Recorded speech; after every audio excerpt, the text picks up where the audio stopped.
ये मिंबर है उस मिंबर का सदका जो शाम के बाजार में नेज़े पे सजा था।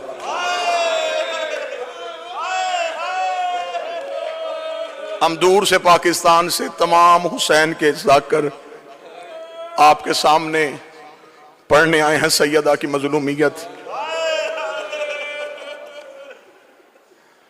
रो के अमीरुल मोमिनीन ने कहा था जिंदगी में कभी बतूल के हक में कोताही न करना।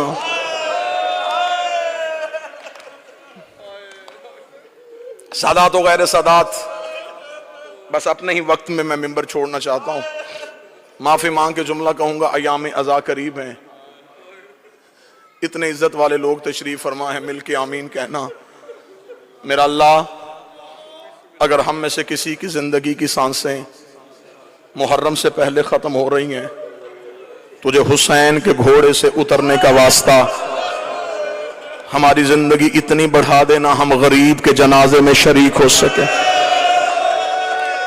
मेरे मौला, हमें जिंदगी से प्यार नहीं, हमें गरीब के मातम से प्यार है।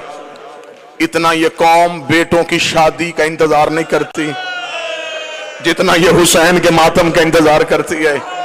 शाम में गरीबा मैंने तड़पते हुए शिया देखे हैं जो रो रो के गले लग के कह रहे होते, अल्लाह जाने अगले साल हम होंगे या ना होंगे।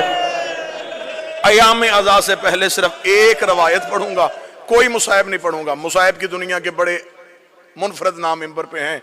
बाबा ज़ैगम शाही तशरीफ फरमा है, हमारे भाई सरदार वसीमुल अब्बास तशरीफ फरमा है। किताब से एक रवायत पढ़ने लगा। मिस्र का रहने वाला एक शिया ताजर था, हर साल अपने घर में इमाम हुसैन के 10 दिन मजलिस करवाता था। एक साल ऐसा आया, किताबें कहती हैं कि इतना मकरूज हो गया, इतना मकरूज हो गया, घर के बर्तन भी बिक गए। चांद मुहर्रम का तुलू हो गया। फिर आमद शाह जी छत पे गया, मुहर्रम के चांद को देखा। मेरे साहब चांद को देखा था, काश मेरी जिंदगी में तलू ना होता, हर साल तू तलू होता, मेरे घर में हुसैन के नोहे पढ़े जाते। तू भी तलू हो गया और मेरे घर में इंतजाम भी कोई नहीं। रहमत भट्टी साहब ये चांद से शिकवा कर रहा था, या कांधे पे जौजा का हाथ आया। इसने पलट के देखा तो पीछे जौजा खड़ी थी। देखा थी चांद से शिकवा ना कर, मुश्किल वक्त आए तो कीमती चीजें बेच देते हैं। इसके जहन में फौरन आया, औरतों को जेवर प्यारे होते हैं, इसने कोई जेवर छुपा के रखा है। पलट के देखे, कान साहब कहने लगा, तेरे पास कोई जेवर है? अगर जेवर था तो तूने मुझे पहले क्यों नहीं बताया? वो देखे थी, हाँ मेरे पास बड़ा ही कीमती जेवर है। इसने कहा जल्दी दे, मैं बाजार में जाके बेचूं। किताब कहती आगे आगे बीवी चली, पीछे पीछे शौहर चला। उस कमरे में आ गई जहां 2 बेटे सो रहे थे। दोनों बेटों के सरहाने आके खड़ी हुई।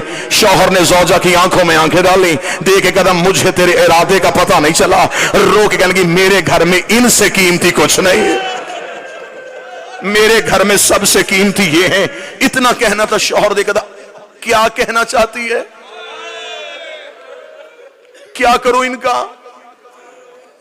हाथ बांधे रो कहती, मां तो मैं हूं ना, मैं मिन्नत करती हूं, बर्दा फरोशों के बाजार चला जा, जहां गुलाम बिकते हैं इन्हें बेच दे, जो कीमत मिले उससे करवाएंगे हम हुसैन की मजलिस। इतना जुमला कहना था। शौहर सर से लेके पांव तक कांपा। रो के कहने लगा, कभी किसी ने औलाद भी बेची है? कदमों पे हाथ रख के कभी सच बता, तूने मांगी किससे थी?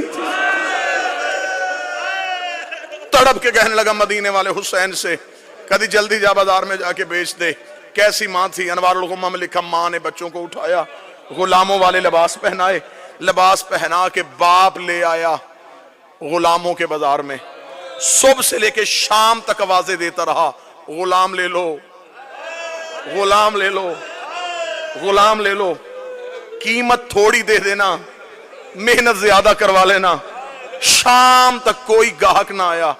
थका हुआ बाप जमीन पे बैठा, बेटों के सर सीने से लगाए, मुंह बकिया की तरफ करके कहता, रसूल की बेटी मेरा मुकद्दर। बीबी मैं तो घर से बच्चे भी ले आया था, शहजादी तुझे मेरी अज़ादारी मंजूर नहीं है। अभी ये शिकवा कर रहा था, खान साहब आपके लिए जुमला पढ़ो, या बाजार में किसी घोड़े के चलने की आवाज आई।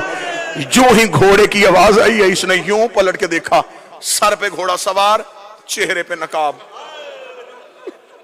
आवाज देके कहने लगा, गुलाम बेचेगा? बेचूंगा। क्या कीमत लेगा?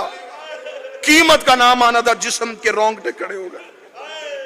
तड़प के कहता कोई कायनात भी देता, मैं बाल भी तोड़ के ना देता, मैंने मन्नतों से मांगे, बस इतनी कीमत दे दे 10 दिन मेरे घर में हुसैन की मजलिस हो सके।